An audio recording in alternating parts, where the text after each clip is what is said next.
ओम शांति। 6 मार्च 2023 के ईश्वरीय महावाक्य हैं। आज के साकार मुरली का सार।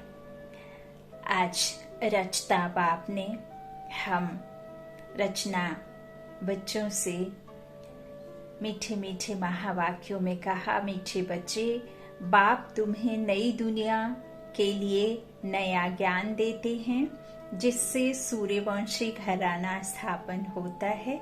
उस घराने के तुम सभी मालिक बन रहे हो। प्रश्न है मुरली का, किस बात का निश्चय पक्का हो तो वर्षे के अधिकारी सहज बन सकते हैं। उत्तर में बाबा ने कहा, पहले पहले यह निश्चय हो जाए कि बेहद का वही बाबा स्वर्ग बनाने आया है। धंधा धोरी करते यह याद रहे कि हम उस बाबा के बच्चे हैं। हम स्वर्ग के मालिक बनेंगे तो अपार खुशी रहेगी और सहज ही वर्षे के अधिकारी बन जाएंगे। पक्के निश्चय वाले को अपार खुशी का पारा चढ़ा रहता है। अगर खुशी नहीं होती तो समझना चाहिए कि मुझे पाई पैसे का भी निश्चय नहीं है। गीत है, जिस दिन से मिले तुम हम। ओम शांति। यह महिमा किसकी हुई? परम पिता परमात्मा की। उनको कहा ही जाता है परम धाम में रहने वाला परम प्रिय परम पिता परमात्मा। तुम हो अनुभवी बच्चे जिनको परम पिता परमात्मा ने अपना बनाया है, और तुम बच्चों ने फिर परम पिता परमात्मा को अपना बनाया है। परम अर्थात परे ते परे। अब आत्मा को बुद्धि में आता है कि हम आत्मा वास्तव में परम धाम में परम पिता परमात्मा के पास रहने वाली हैं। दुनिया में और किसको यह नॉलेज नहीं है। वह तो अपने को ही परमात्मा का रूप समझ लेते हैं, तो कोई नॉलेज ही नहीं रही। वह परम पिता परमात्मा जब आकर मिलते हैं तो नई बातें सुनाते हैं नई दुनिया के लिए। इस संसार में कोई भी मनुष्य आत्मा उस परे ते परे रहने वाली परम आत्मा के पास बुद्धि से जा नहीं सकती जब तक वह खुद आकर अपना नॉलेज, अपना जानकारी और हम बच्चों की जानकारी ना दें। अर्थात आत्मा और परमात्मा का नॉलेज सिर्फ वही जाने जाननहार ज्ञान का सागर के पास है, वही जानता है। बाप ही जानता होगा ना अपने धर्मों को, अपने खानदान को, है ना, अपने खुद के पेशे को। बच्चे कैसे जानेंगे? हम रचना है, रचना परे ते परे रहने वाली परम आत्मा के पास पहुंच ना सके, कोई शक्ति नहीं है। तो बाबा खुद आकर कहते हैं कि हम आते हैं तभी तुम बच्चों को नई बातें सुनाते हैं। और किस वास्ते सुनाते हैं? नई दुनिया के लिए। नई दुनिया में है नया दिन, नई रातें। पुरानी दुनिया में है पुराने दिन, पुरानी रातें, और बहुत दुख है, अनेक प्रकार के। मेजॉरिटी दुख है। रात को काम कटारी चलाते, दिन में भी पाप करते रहते। नई दुनिया में सदैव सुख ही सुख रहता है, ना पाप और ना काम विकार, ना पांच विकार। तो बाबा कहते इस तरह यहाँ पाप है, वहाँ लेकिन पाप हो नहीं सकता, तो वहाँ सुख ही रहता है। यह तो जरूर बुद्धि में रहेगा। नई दुनिया में सूर्यवंशी लक्ष्मी नारायण की राजधानी है। ऐसे नहीं कहा जाता कि प्रिंस प्रिंसेस की राजधानी है। राधे कृष्ण तो प्रिंस प्रिंसेस है, उनकी राजधानी नहीं, लक्ष्मी नारायण की। लेकिन यह बात सदा बुद्धि में बिठाकर रखना। परमात्मा कहते हैं जो कृष्ण और राधे हैं उनका स्वयंवर होता है, तब फिर राजाई शुरू होती है। लक्ष्मी नारायण के से फिर राज्य शुरू होता है। प्रिंस प्रिंसेस से कैसे होगा, है ना। तो राजा रानी की ही राजधानी कहा जाता है। बरोबर सतयुग में श्री लक्ष्मी नारायण का घराना है। स्वर्ग होने कारण बहुत सुख है। उस सुख के लिए तुम पुरुषार्थ करते हो, वह है पावन राजधानी। बाप तुमको उस नई दुनिया का मालिक बनाते हैं। उसी समय विश्व में और कोई घराना व धर्म नहीं होता है। जब कोई को समझाते हो तो फिर लिखाओ कि हाँ यह यथार्थ बात है। घड़ी घड़ी रिवाइज कराने से निश्चय होगा। नई पावन दुनिया में बरोबर यथा राजा रानी तथा प्रजा पावन ही होते हैं, सदा सुखी रहते हैं। अब तो सदा दुखी हैं। संगम पर भेंट की जाती है। कलयुग अंत में क्या है और सतयुग आदि में क्या होगा, आज क्या है कल क्या होगा। अब बेहद की रात पूरी होती है, फिर कल दिन में राज्य करेंगे। आज पतित दुनिया है, कल पावन दुनिया होगी। साधु संत आदि सब गाते हैं पतित पावन सीताराम। जब देखो ऐसा गाते हैं तो उनसे पूछना चाहिए, आप पतित पावन किसको समझ याद करते हो? पतित कौन है? पावन करने वाला कौन है? पतित दुनिया और पावन दुनिया कैसे है? जरूर पतितों को पावन बनाने वाला आएगा तो पावन बनाकर पावन दुनिया में ही ले जाएगा। कलयुग अंत को पतित दुनिया, सतयुग आदि को पावन दुनिया कहा जाता है। उसको ही सब याद करते हैं। पावन दुनिया है ही स्वर्ग, तो जरूर स्वर्ग स्थापन करने वाला निराकार परमपिता परमात्मा ही है। पावन दुनिया स्वर्ग का रचयिता है ही परमपिता परमात्मा। और नरक के रचयिता रावण की महिमा नहीं होती है, उसको जलाते रहते हैं। मनुष्य जानते नहीं है, नाम रख दिया है रावण। इन जैसा मनुष्य कोई हो ना सके। मनुष्य तो पुनर्जन्म लेते हैं, नाम रूप बदल जाते हैं। रावण का नाम रूप कभी बदलता नहीं है। यह सब बुद्धि में धारणा और बुद्धि से समझने की बातें हैं, इसमें कोई लिखावट नहीं है। यह 10 शीश ही चलते आते हैं। 5 स्त्री के 5 विकार और 5 नर के 5 विकार, तो ऐसे 10 शीश है ना। तो बाबा कहते ये चलते ही आते हैं, इसमें कभी नाम रूप बदलता नहीं। दिन प्रतिदिन फोटा आधा लंबा ही बनाते जाते हैं। देखा ना, पहले रावण का पुतला जलाते थे तो छोटा रहता था। अब जैसे जैसे जास्ती पाप बढ़े वैसे वैसे उसका पुतला भी बढ़ता रहा। तो देखिए, जैसी कहते ना, जैसी दृष्टि वैसी सृष्टि है ना। तो जैसा होता जा रहा है, सब कुछ बदल रहा है। सोच के साथ, कर्म के साथ, वस्तुओं के नाम तक बदल करके उनको भी उसी हिसाब से तमो प्रधानता में डाल दिया है। तो निर्जीव जीव सब में तमो प्रधानता है ना।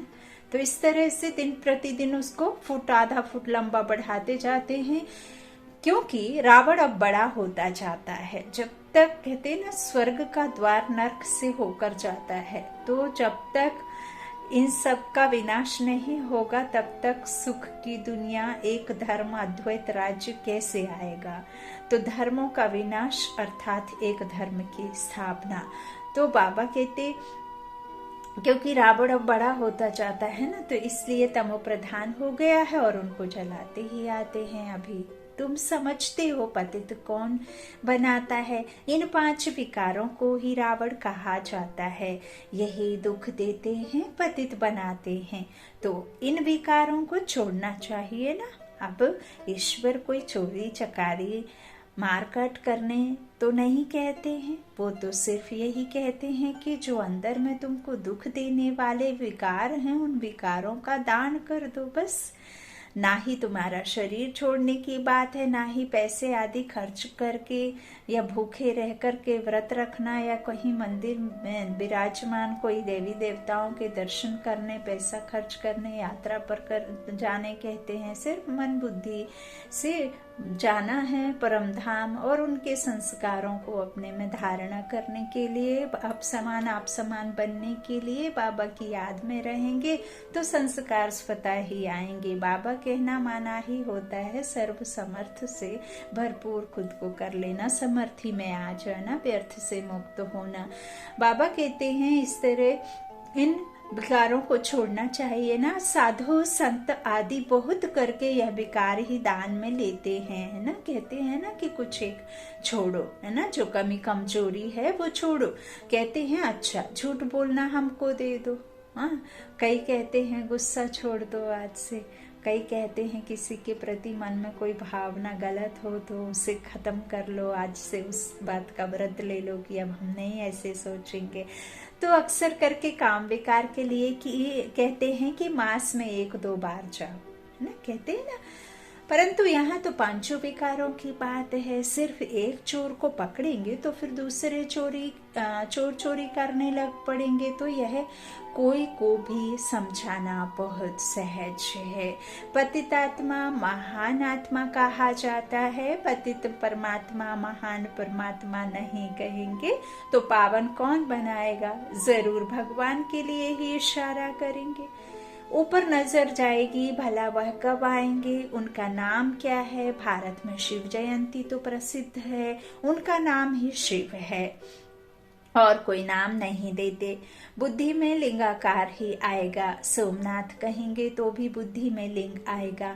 अभी तुम्हारी आत्मा जानती है परमात्मा भी हमारे जैसा ही स्टार है। यह जो सितारे हैं उनको नक्षत्र देवता भी कहते हैं, नक्षत्र भगवान नहीं। तुम नक्षत्र सितारे यहाँ चैतन्य में हो, है ना, तुमको भगवान नहीं कहेंगे तो परमात्मा है बिंदु। परंतु पूजा कैसे करें? तो भक्ति मार्ग वालों ने लिंग रूप बना दिया है, इतनी बड़ी चीज है नहीं। आत्मा तो छोटी बड़ी होती नहीं, तो उनको बड़ा बनाना भी रॉन्ग हो जाता है। कोई मनुष्य को परमात्मा का यथार्थ ज्ञान है नहीं, यह बड़ी महीन बातें हैं। कहते हैं एकदम बिंदी है, उनको याद कैसे करें? अरे आत्मा को, अपने बाप को याद करना तो बहुत सहज है, सिर्फ बाप की महिमा न्यारी है। हाँ? आत्मा तो एक जैसी ही है। आत्मा में अच्छे व बुरे संस्कार, अच्छे व बुरे ऊंच नीच के संस्कार हैं। आत्मा में ही नॉलेज है। शरीर के द्वारा कौन बैठ पढ़ रही है, कौन सुन रही है? कर्मेंद्रियों के द्वारा आत्मा।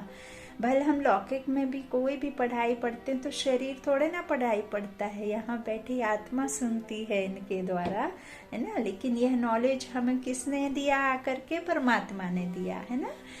अदरवाइज हम भी वही सब समझते थे, है ना। तो बाबा कहते हैं आत्मा में ही नॉलेज है। आत्मा कितनी छोटी है, मनुष्य गरीब अथवा साहूकार बनते हैं, वह भी आत्मा के संस्कार अनुसार।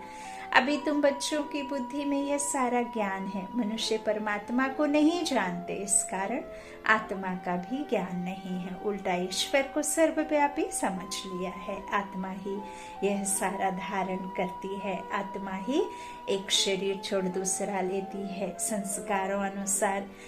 यह आत्मा बात करती है, मनुष्य अपने को मनुष्य समझ बात करते हैं, क्योंकि उन्हें पता ही नहीं है ना। वो तो मनुष्यों की दुनिया में आए तो मनुष्य ही की दुनिया में आएंगे। तो यहाँ अपने को आत्मा समझने की प्रैक्टिस करनी पड़ती है। हम आत्माओं को परम पिता परमात्मा पढ़ाते हैं। मनुष्य को कह देते आत्मा निर्लेप है। अगर निर्लेप है तो फिर संस्कार किसमें भरते हैं? हाँ? बहुत मूंझे हुए हैं। नई दुनिया के लिए नया ज्ञान बाप को ही देना है। पुरानी दुनिया में रहने वाले मनुष्य दे नहीं सकते, तो बाप को जानना चाहिए ना। भक्तों को भगवान से वर्षा लेना है। भक्ति भी चली आती है, ठीक कर भीतर में परमात्मा को ढूंढते रहते हैं। समझते हैं सब परमात्मा के रूप हैं, वास्तव में हैं सब भाई भाई। लक्ष्मी नारायण से लेकर जो भी मनुष्य मात्र हैं वह सब भाई भाई हैं। क्यों भाई भाई कहा?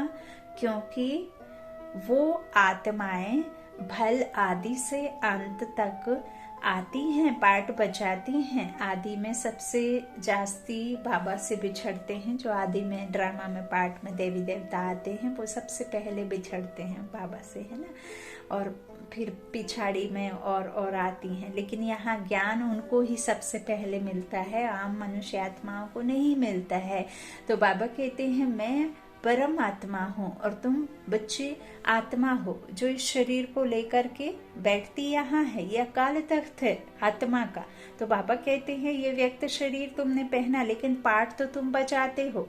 तो वो सब जो भी चाहे मंदिर में विराजमान देवी देवता हैं वो भी पास्ट है, जो होकर गए हैं। वो तुम ही पूर्वज आत्माएं हो। तुम पूज्य थे फिर पुजारी बने, क्योंकि तुम जब देवी देवता काम विकार में बैठ, काम चित्ता पर बैठ काले होते हैं, तो बाबा कहते वो द्वापर से शुरुआत हो जाती है। तो वहां पर मनुष्य कहेंगे, उनको देवी देवता नहीं कहेंगे। दैवत्व उनका खत्म हो जाता है, क्योंकि उनकी राजाई त्रेता के अंत तक फिनिश हो जाती है। तो बाबा कहते हैं वही जो आत्माएं हैं बार बार एक शरीर छोड़ दूसरा लेती हैं, तो तुम सब भाई भाई हो। परमात्मा तो आता नहीं एक शरीर दूसरा शरीर तीसरा शरीर ऐसे, तो सब परमात्मा के रूप है यहाँ कहते हैं। बाबा कहते हैं वास्तव में हैं सब भाई भाई, और अनुज से वर्षा मिल ना सके, लक्ष्मी नारायण से लेकर जो भी मनुष्य मात्र हैं सब बाबा कहते भाई भाई हैं अथवा भाई बहन हैं, क्योंकि प्रजापिता ब्रह्मा की औलाद हैं। भाई भाई कैसे हुए? क्योंकि एक पिता की संतान आत्मा भाई भाई, और जब ड्रामा में आए तो आपस में भाई बहन। अच्छा, तो बाबा कहते हैं सब भाई बहन है। क्यों है भाई बहन? वह भी बाबा लिख रहे हैं कि क्योंकि प्रजापिता ब्रह्मा की औलाद है, मुख वंशावली।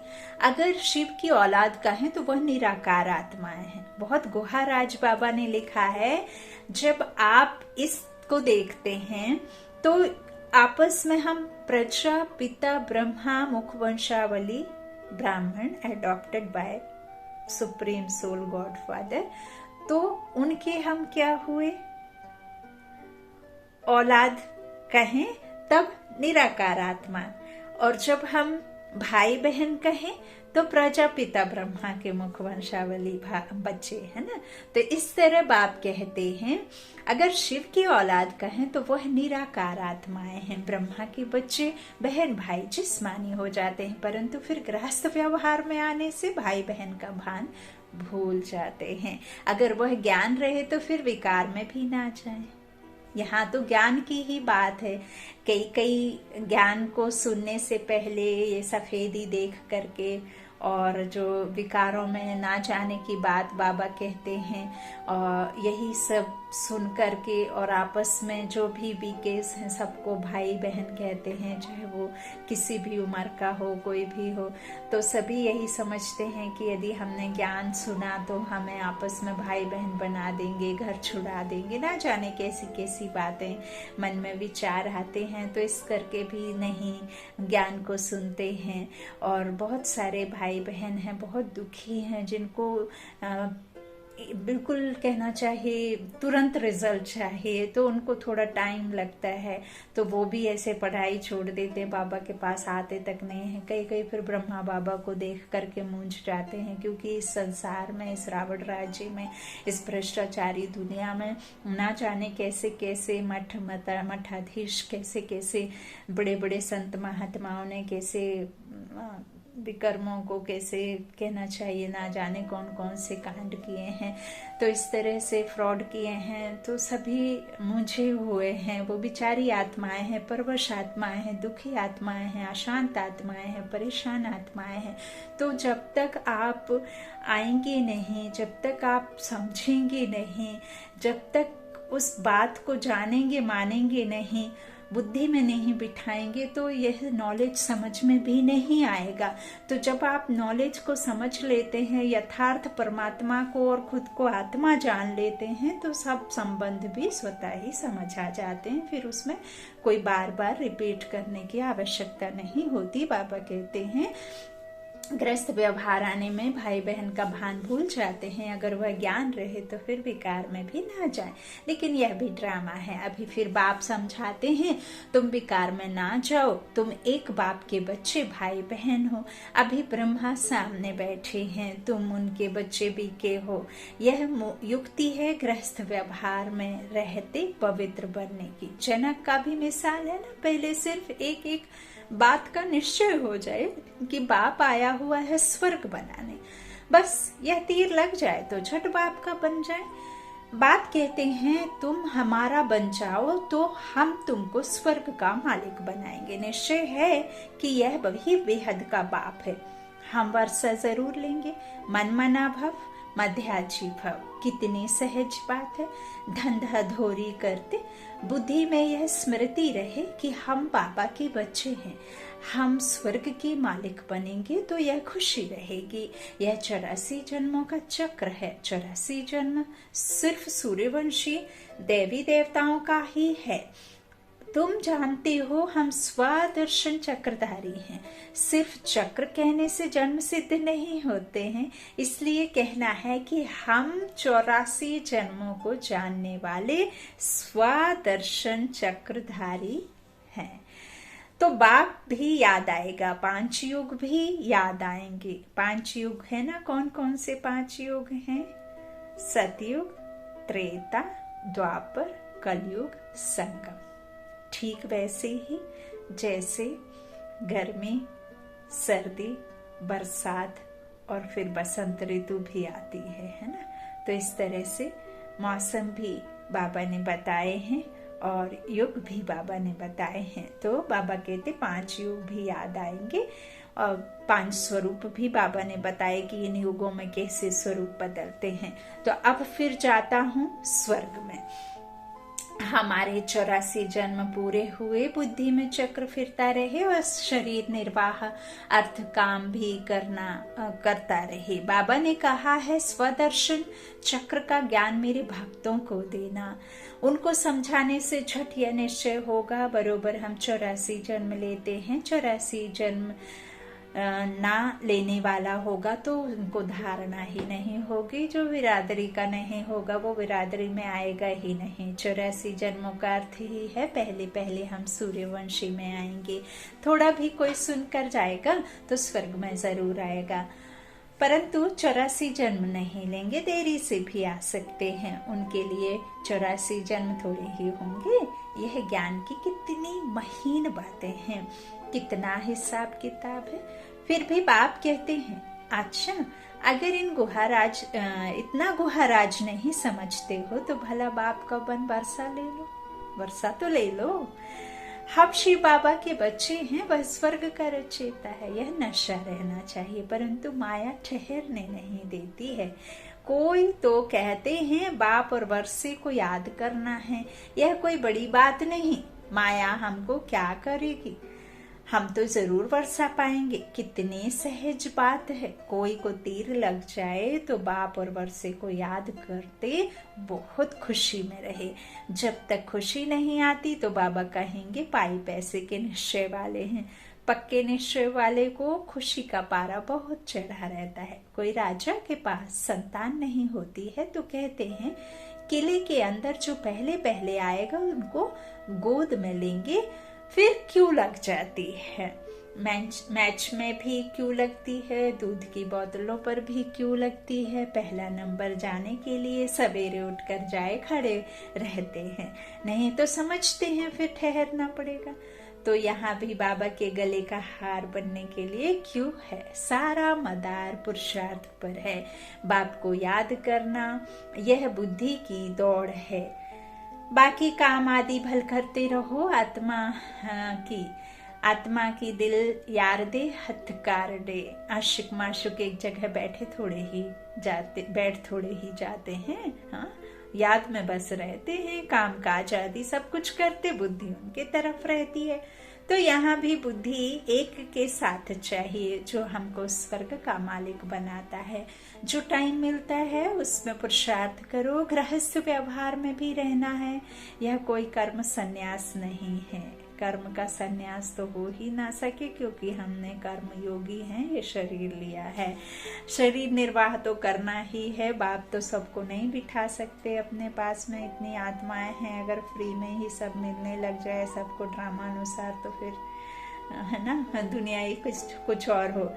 तो बाप अब ब्रह्मातन में आकर कहते हैं मैं तुम्हारा बाप हूँ। हम तुमको स्वर्ग का मालिक बनाता हूँ, तुम हमको अपना नहीं बनाएंगे। मेरे बने हो तो अब मेरे साथ योग लगाओ, और मेरे बनकर फिर तुम पवित्र नहीं रहेंगे, नाम बदनाम करेंगे तो बहुत सजा खाएंगे। सतगुरु के निंदक स्वर्ग के द्वार जा नहीं सकेंगे। अच्छा, बाप दादा माता पिता जिससे स्वर्ग के सदा सुख का वर्षा लेते हो, स्वदर्शन चक्रधारी बन राज्य भाग्य लेते हो, ऐसे बाप दादा का सिकिलधे बच्चों को याद प्यार और good morning, good morning, good morning. रूहानी बाप की रूहानी बच्चों को नमस्ते।